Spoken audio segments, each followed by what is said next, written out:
Hello everyone, Bobbin here, and you are watching episode 25 of my Factorio C-Block playthrough.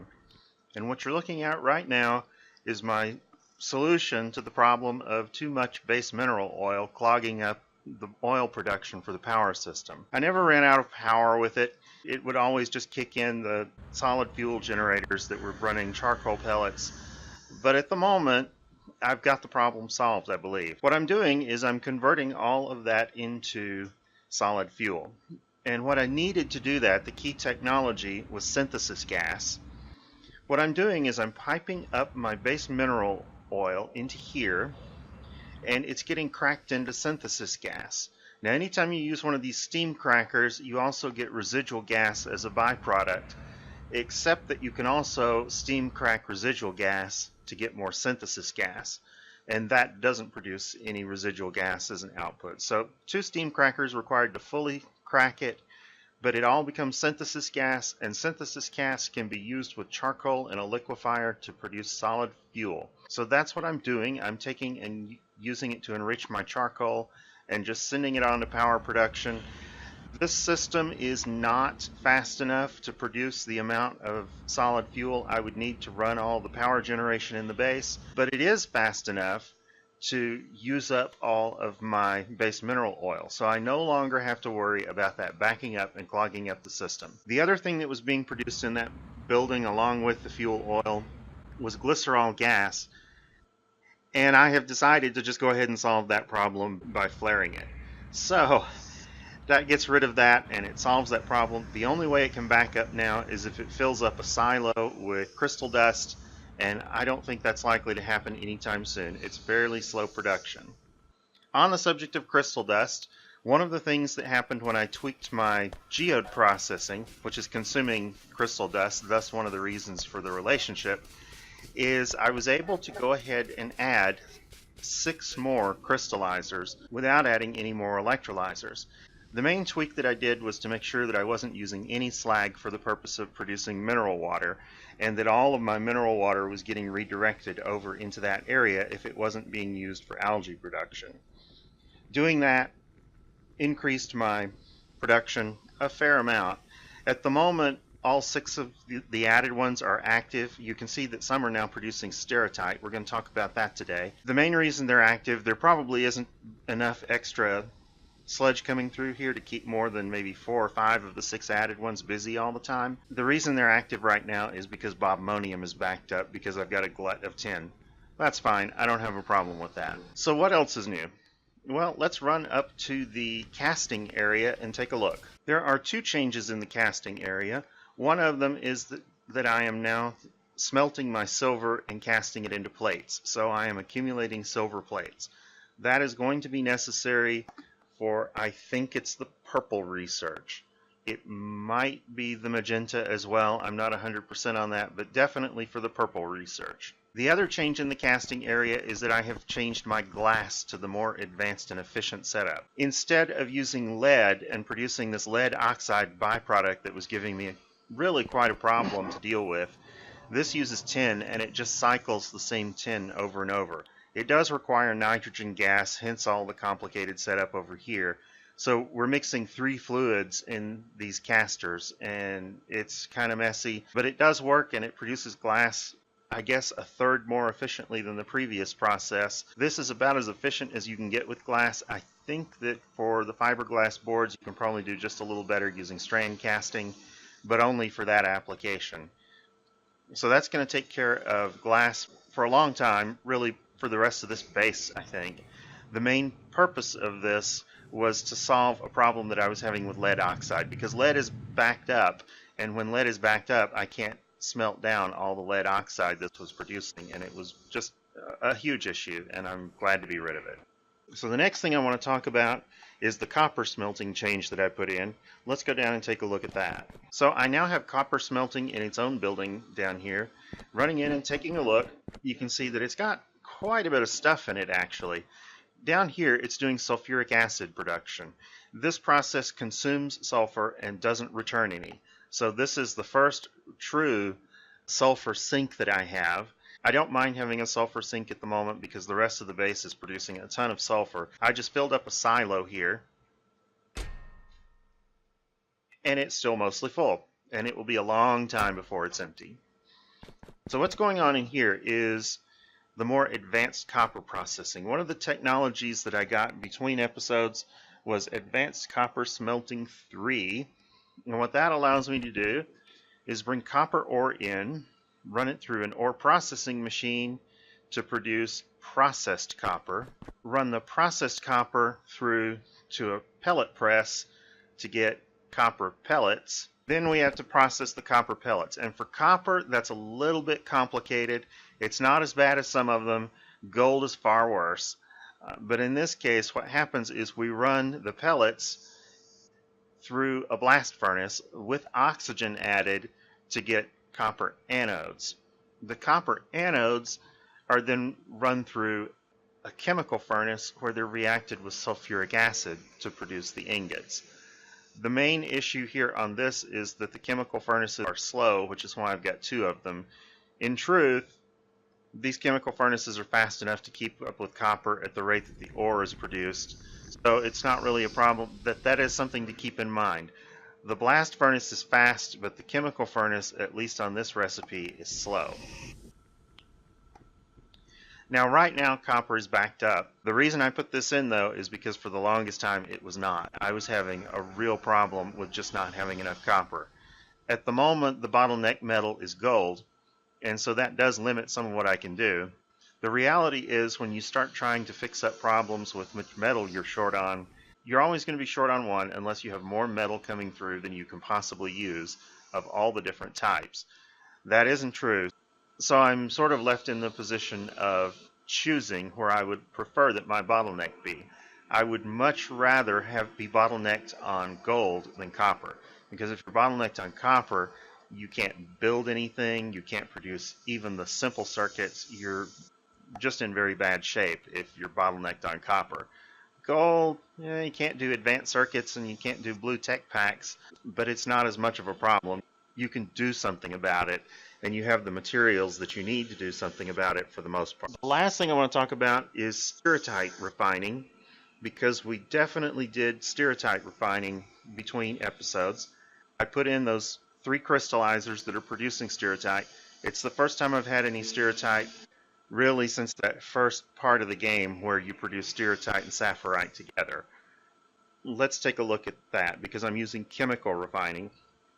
Then we're going to do a chemical refining setup almost identical to it for sapphirite. So there's a new big building on the end of the block here, actually 2 of them. We're going to go in that one in a little bit. But in this one you can see that I've sort of set up the display on top of the building to indicate that the primary production for this building is copper ore, but that it is also producing iron ore, tin ore, cobalt ore, and uranium. Uranium is new, and I haven't done anything with it yet because I haven't researched nuclear power. That is going to be happening soon, though. So right now we're just piling up uranium here, and it looks like we've got 28 stacks plus a little of uranium accumulated. Let's run inside and see how this is being done. In here, I am doing first hydro refining to make chunks, and this is just the same as the rest of it. I've shown you hydro refining before. The difference is the output of this, the stereotype chunks, are coming up here, and they're going through leaching plants. And the leaching plants are using sulfuric acid on the stereotype chunks to produce stereotype crystals. Crystals are then coming up and getting sorted and producing all the metals that this building produces. That sorting machine loud. In this building I did go ahead and set up a roboport because I'm using robots to move around some of the liquids. For the most part it's still using belts, but I wanted to go ahead and set it up for robots so that I could do something maybe a little more with it. And I also didn't want to have a long line of barrels crossing the whole building, because what I'm finding is that this passing around barrels on a belt, while it does work pretty nicely, it has the problem that you always have a backup somewhere. And so the longer the belt is and the more of it you have, the more stuff you have sitting around on a belt. This sulfuric acid line that's on here now goes all the way back to the point where the sulfuric acid is being produced. However, at least it doesn't run all over the place in this building. So what we're going to do is we're going to do this same setup for sapphirite, plus a little bit more, because sapphirite's being produced in greater quantities than this could possibly handle. But doing this for sapphirite will get us tungsten. Doing it for stereotype got us uranium. Uranium's nice, but we're going to need tungsten to progress. So let's take and make a blueprint of everything in this building and run next door and stamp it down. We'll just, everything in the building, click the box, and head out the door. So in this building over here, it's empty. So what we want to do is we want to go ahead and just copy this whole blueprint down, just like that. And that'll get us the leaching plant, the RoboPort, all of the pumps and everything. And I'm going to see, my personal RoboPort robots are doing this right now. But since they've placed a RoboPort, let me just put some more construction bots in here. And do I have a storage chest? I probably don't. Maybe I can put a storage chest down here real quick and drop a few things in it and get more robots working. So maybe some belts and splitters and undergrounds. Do I have any more buildings here? Probably. Chest there. I've got some pumps in here somewhere, I think. Maybe the other robots already stole it. We're going to need that. And, oh, there we go, right there. Okay, so hopefully all this gets built in a second. What we're going to end up doing, actually, is I'm going to move this sorting machine a little further down and put another sorting machine over on this side so that we can sort sapphirite, both that has run through this process and that hasn't. What you got going on, robots? You're being kind of slow. Anyway, back when this is done. Okay, everything in the building got built. We've now exactly copied what was in the other building. And I've gone ahead and picked up the storage chest with my extra materials in it. And I've picked up the construction bots out of the RoboPort. But I am going to replace them with some logistics robots, because I am going to need stuff moving around in here. Now the first thing I want to do is I want to go ahead and finish the layout of the machines in here. So if we come up this way, I want to drop this down a little bit. And we'll put it right here. And the reason for dropping it down is I'm going to have ores produced on the other side of the room that are the same as the ores coming out of this machine. And I want to make sure that I have room to get them onto these belts up here. So let's take and put there, there, there, and copy these settings over, although these will be wrong. And let's see what we got. Iron and uranium, tin, cobalt, those will be wrong, and copper. The iron and the copper will be fine. The other one needs to be changed when we get our new recipe in here, which I guess we should probably just go ahead and do right now. I see no reason not to do it now. The new one is going to be sapphirite crystals sorting, and the materials that we produce are going to be, the ones that we're going to have to handle here are going to be silicon, nickel, and titanium. I think it's actually called rutile in this case, which is the ore for titanium. So let's replace this one with silicon right there, and this one with titanium ore, which is what it's called here. Sometimes the particular name it calls it varies just a little bit, I think. And then here, instead of uranium, we're going to have tin. So we're going to output tin there. I think that was right, wasn't it? No, it wasn't tin, it was nickel. Let's go back and put nickel in here. Okay, so that is all sort of set up there. Now we need to put a sorting machine on the other side. And the reason for the two of them is, like I said earlier, the volume of saffrite that I'm producing is more than this will be able to handle. This has a somewhat limited capacity, and I'm already producing a lot of saffrite. In addition, I don't want to just totally strangle my iron production because this produces somewhat less iron. So what I'm going to do is I'm going to go ahead and preferentially send stuff over to this side, but I will let it spill over to the other side and go to the other sorting machine. So this sorting machine over here is going to be doing plain crushed saffrite ore sorting like we've been doing forever now. And I want to pull the material out of here, and we'll just pull all of it out and bring it over to the other side. And we'll split it to separate the components. So the first component is going to come off, and it's going to be the slag. Maybe, let me think here. You know, I don't think the first component to come off should be the slag. I think the first component to come off should be, and it does need to come off where I had that before, I think. No, it doesn't. I'll get it right eventually. It probably needs to come off there. So what we're going to do is we're going to connect this up, and we're going to send, this line is the copper. So we're going to send copper out over here. Where is that? Copper, right there. And that belt will be fine.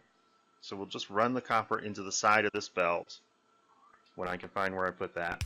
Just like that.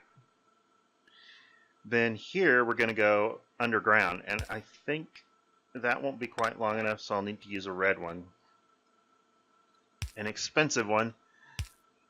Alright, and so on this, since we're dealing with the expensive one, let's go ahead and let's see. I've got to go into this building. No, I don't go into the building at all. Okay. So now I need to split off the slag. So let's come in here and put slag on here. And the other remaining item will be iron. Slag is going to go out on the waste belt, so it's going to go down here to the bottom, and we'll just merge it in here. And this one, as ugly as it's going to be, we'll just double back and go over there. So I'm making quite a mess of spaghetti here, but I believe I have everything routed the way I need it. And usually I do okay on routing stuff. It's in setting up all the rest of the stuff on the machines that's a problem. Alright, so I need to get the crushed ore split and into this machine. And to do that, I'm going to come all the way down here where it's coming in, and I'm going to go ahead and put a splitter in here, just like that. And we're going to set the output priority on this one to go to the side that goes to the hydro refining. Then, when it's all out of room on the hydro refining, it's going to come up this way, and we'll just run it into the side of that machine, and that will take care of that. So the next step here is going to be to reconfigure all these machines, because right now they're working with stereotype. Now our good fortune here is that stereotype and saffrite have exactly the same processing issues here. So they're both going to require sulfuric acid for this processing, and they're going to produce sulfuric wastewater as an output. So I don't have to reconfigure any of these things or set up a plant to produce some other acid or anything like that. It will work just fine the way it is, as long as I change all of the filters on everything that have stereotype on them into their saffrite equivalent. So let's go to this one, and instead of the stereotype crystals, let's go to saffrite crystals and copy that over. And on this one, instead of stereotype chunks, we're going to go to saffrite chunks, and we'll copy that over. And a similar move here. That was not done correctly. Okay, so now we've changed everything that we need, I think. We've got all of our materials coming in, our purified water, and our sulfuric acid. The sulfuric acid is what's used in these plants. And we've got our sulfuric wastewater coming out. Now, one of the things you might be thinking is if you look at this leaching plant, you'll notice that it takes sulfuric acid in, but there's no sulfuric wastewater out. Effectively, this machine is a sink for sulfur, but not really, because if you actually go and look at how much of everything is being done, these produce twice as much sulfur in the form of sulfuric wastewater as this consumes in the form of sulfuric acid. So the whole process is sulfur positive, and I don't have to worry about running out of sulfur. Instead, I have to worry about drowning in it. But that's a problem for another day, so we will go ahead and get this started. And what I'm going to do to get it started is I'm not actually going to hook this building up here. Instead, I'm going to run outside and I'm going to pick up the building. And now that I've got it in my inventory, I'll put it over here. Now, if I had two buildings in my inventory, which I'm about to, what I could do if I was having trouble distinguishing them, I've moved it out onto my toolbar, so I'm not going to have that problem. But if I was having trouble distinguishing them, what I could do is I could click this Factorissimo button up here, and then hovering over it will show me what's in the building. But it will only do it if I have it on my cursor. So there we go. We can see what's in the building. We can actually see that if you looked at it really closely, and you might not be able to see it on YouTube, you can actually see that these buildings don't have power, so their power icons are blinking and the belts are running. The whole building is still functioning, even though it's sitting on my toolbar. Incidentally, the toolbar now has 3 rows and my inventory has another row. That was a product of research that I did between episodes that I do need to discuss before the end of the episode. We'll get to it. So let me run over this way. I'm going to turn that button off so that every building doesn't light up on the way. And currently, I am producing iron in this building. So what I'm going to do to make sure that I don't have any sorts of confusion going on here is I'm going to come around to the back and I'm going to pick these up, and I'm going to come back up to the front and I'm going to pick up the whole building. Then I'm going to come and pick up that ore right there so I can make sure that I'm outputting the right thing, and I'm just going to replace it with the other building that I just made, or that I just started here. So I think it goes right there. It should have 4 on a side available. And we've got sapphirite pouring into the building. It's got power. So the whole thing is just sort of ready to go here. It's picking up sapphirite there. And I don't see... Oh, this building doesn't have the water hookup. Okay, let's make sure that when this gets up here that it's going out the right ones. We've got iron going out this furthest to the left one on the top, and we've got copper going out on the second furthest to the left one going out the top. And I think that's going to be fine. I think that's what the other building has. So if we come out here and hit R, we can see that is the proper order. So let's go ahead and connect this back up now that that's been verified. And we can already see that copper is beginning to flow out of the building. So let's go back in, and I've probably got some copper ore in my inventory. Get rid of that and put away the noisy building. So we've got copper coming over here. It is backing up, but we've got iron coming out that side, and we've got slag coming down here and going out the waste area. The only thing we need to do still is to make sure that we get the barrel hookup working.